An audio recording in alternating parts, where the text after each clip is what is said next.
690 metre দৈর্ঘ্যের সেতুর মোট 14টি পিলারের ভিতরে আর একটি মাত্র পিলার বাকি রয়েছে আন্ডার কনস্ট্রাকশন অবস্থায়।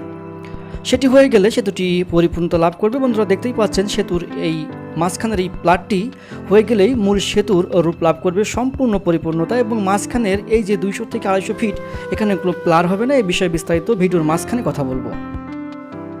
সেতুটির রহস্যময় 200 থেকে 250 ফিটের ভিতরে কেন ব্যালিস্টিক পিলার সংযোজন করা হয়নি এই বিষয়টি খুলে বলবো আপনাদের কাছে। দর্শক মণ্ডলী, আশা রাখছি সবাই অনেক ভালো আছেন। জয় ওয়ার্ল্ডের আরেকটি ভিডিওতে আমি জয় আপনাদের জানাচ্ছি সাদর সম্ভাষণ। আমি এখন যেখানে দাঁড়িয়ে আছি সেটা হচ্ছে নড়াইলের কালনা, এবং আমার অপর প্রান্তে রয়েছে গোপালগঞ্জের কাশিয়ানী। মূলত এই কালনা সেতুটি নড়াইলের কালনা এবং গোপালগঞ্জের কাশিয়ানী এই দুটো অংশকে সংযুক্ত করেছে, এবং বলাই বাহুল্য কালনা সেতু হচ্ছে বাংলাদেশের একমাত্র যে সেতু যেটা 6 লেন বিশিষ্ট, অর্থাৎ অনেক অ্যাডভান্স একটা সেতু। এবং এই সেতুটি হতে যাচ্ছে দক্ষিণ পশ্চিম অংশের মানুষের দীর্ঘদিনের লালিত স্বপ্নের একটি আশা, একটি মাইলস্টোন। তো বন্ধুরা, আমরা অনেকেই আপনারা কালনা সেতু সম্পর্কে আপডেট জানতে চাচ্ছিলেন, আসলে করোনার জন্য দিতে পারিনি, সেজন্য আন্তরিকভাবে দুঃখিত। তো আশা করি আজকের এই ভিডিওতে অনেক তথ্য পাবেন। তো চলুন আমরা মূল ভিডিওতে প্রবেশ করি।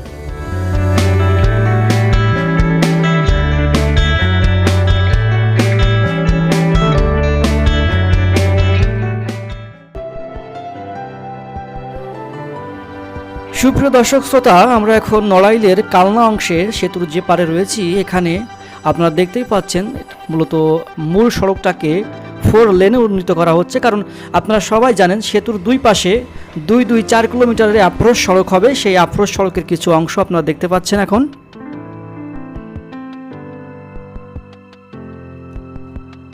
সুপ্রিয় দর্শক শ্রোতা, প্রথমে সেতুর মনোমুগ্ধকর 180 ভিউ অর্থাৎ এপার থেকে ওপারের একটি সুন্দর দৃশ্য আপনাদেরকে দেখানোর চেষ্টা করব, এবং তারপরে সেতুর অবস্থান আপনাদের কাছে ক্লিয়ার করব। অনেকেই এই সেতুর অবস্থান নিয়ে দ্বিধাদ্বন্দ্বে ভোগেন। প্রথমেই বলি, সেতুটি হচ্ছে নড়াইলের লোহাগাড়া উপজেলা এবং অপর প্রান্ত হচ্ছে গোপালগঞ্জের কাশিয়ানী উপজেলা। এই অত্যাধুনিক সেতুটি এই দুইটি উপজেলাকে সংযুক্ত করবে, এবং যেটা মধুমতি নদীর উপর অবস্থিত।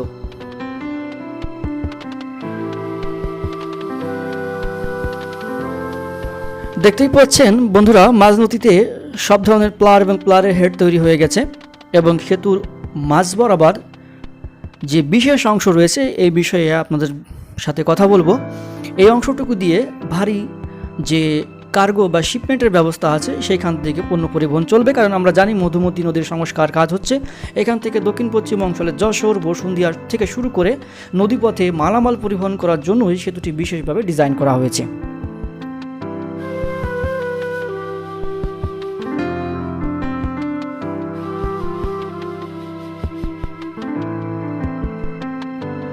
অত্যাধুনিক 6 লেন বিশিষ্ট এই সেতুর প্রকল্প ব্যয় ধরা হয়েছে 690 কোটি টাকা। জাপানের সহযোগী প্রতিষ্ঠান জাইকা এবং দেশীয় অর্থে 3টি ঠিকাদারি প্রতিষ্ঠানের যৌথ কোলাবোরেশনে সেতু নির্মাণ কাজ দ্রুত গতিতে এগিয়ে চলছে। প্রধানমন্ত্রী শেখ হাসিনা 2015 সালের 24 জানুয়ারি এই সেতুর ভিত্তিপ্রস্তর স্থাপন করেন, এবং 2018 সালের 30 অক্টোবর সেতুটির নির্মাণ কাজ শুভ উদ্বোধন হয়ে থাকে। উল্লেখিত চুক্তিপত্রের সেতুর নির্মাণ কাজের ডেডলাইন দেওয়া আছে 2021 সালের সেপ্টেম্বর মাসে। তো আমরা সার্বিক দিক বিচার এবং বিশ্লেষণ করে বলতে পারি, সেতু নির্মাণ কাজের জন্য বর্তমান কাজের যে অগ্রগতি, হয়তো আরও কিছু সামান্য সময়ের প্রয়োজন হতে পারে।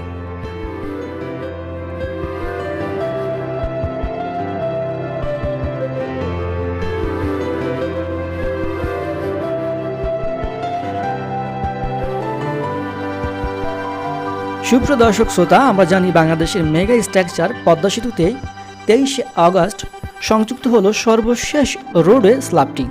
এই স্ল্যাবটির সংযোজনের মাধ্যমে পদ্মা সেতুর সড়ক অবকাঠামো পরিপূর্ণতা লাভ করল। মূলত দেশের দক্ষিণ পশ্চিম অংশে 10 থেকে 12টি জেলা এই পদ্মা সেতু এবং এই অত্যাধুনিক 6 লেন বিশিষ্ট কালনা সেতুর মাধ্যমেই অর্থ এবং বাণিজ্য কেন্দ্র দেশের রাজধানীর সাথে সরাসরি সংযোগ লাভ করবে। সেই জন্য বলা যায় নিঃসন্দেহে পদ্মা সেতু এবং এই কালনা সেতু দেশের দক্ষিণ পশ্চিম অংশের মানুষের জীবনযাত্রার মান উন্নয়নে বিশেষ ভূমিকা রাখবে।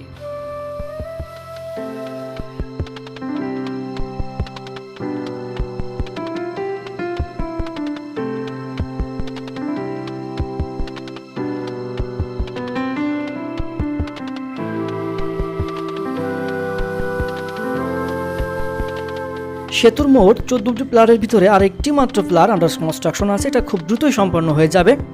তার পাশে দেখতে পাচ্ছেন সেতুর একটি বিশেষ পিলার থেকে একটি বিশেষ পিলার পর্যন্ত এই যে অংশটা, এটা সম্পূর্ণই ফাঁকা এবং ভিতরে অস্থায়ী সাপোর্টিং ক্লামের মাধ্যমে এখানে ঢালাই দেওয়া হয়েছে।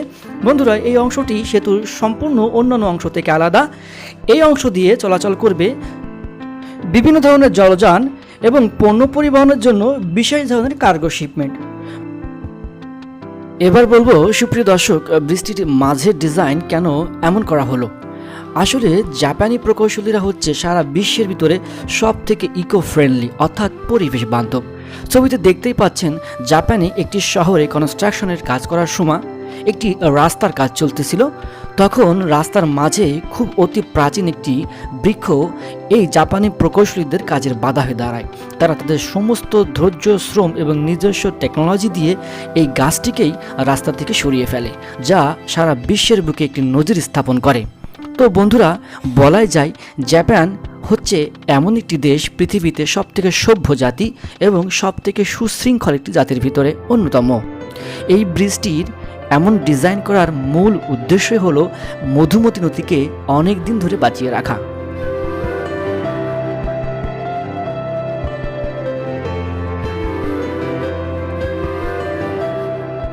মধুমতি নদী বাংলাদেশের দক্ষিণ পশ্চিম অঞ্চলের একটি বিশেষ নদী। বিশেষ করে মাগুরা, ফরিদপুর, নড়াইল, গোপালগঞ্জ এবং বাগেরহাট জেলার মধ্য দিয়ে প্রবাহিত এই নদীটির গড় দৈর্ঘ্য 170 কিলোমিটার, গড় প্রস্থ 480 মিটার এবং নদীটির প্রকৃতি হচ্ছে সর্পিলাকৃতির।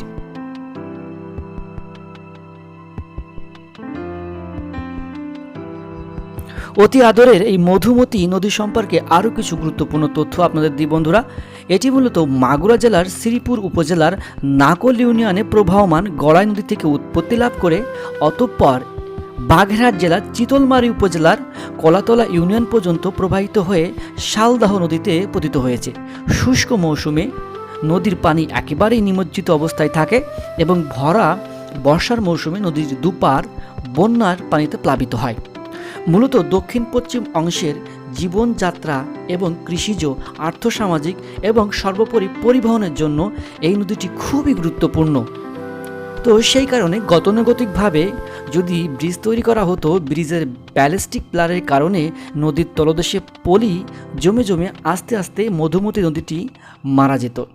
সেই কারণে জাপানি প্রকৌশলীরা সার্বিক সমস্ত দিক বিবেচনা করে বিশেষ ডিজাইন দ্বারা এই ব্রিজটি তৈরি করেছে। তো এটাই ছিল এই অংশের ফাঁকা থাকার মূল কারণ।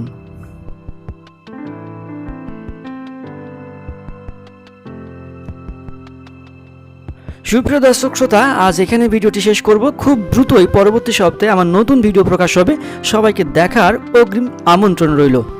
এই মুহূর্তে ভিডিওটি দেশের এবং দেশের বাইরে যে যেখান থেকে দেখছেন অবশ্যই কমেন্টস করে জানাবেন। যদি বিশেষ করে দূর প্রবাস থেকে এই মুহূর্তে ভিডিওটি কোনো প্রবাসী ভাই বা বন্ধু দেখে থাকেন, অবশ্যই কমেন্টস করে আমাদের জানাবেন। কারণ প্রবাসীরাই হচ্ছে আমাদের রেমিটেন্স যোদ্ধা, আমাদের দেশকে এগিয়ে নিয়ে যাওয়ার মূল প্রেরণা এবং মূল শক্তি।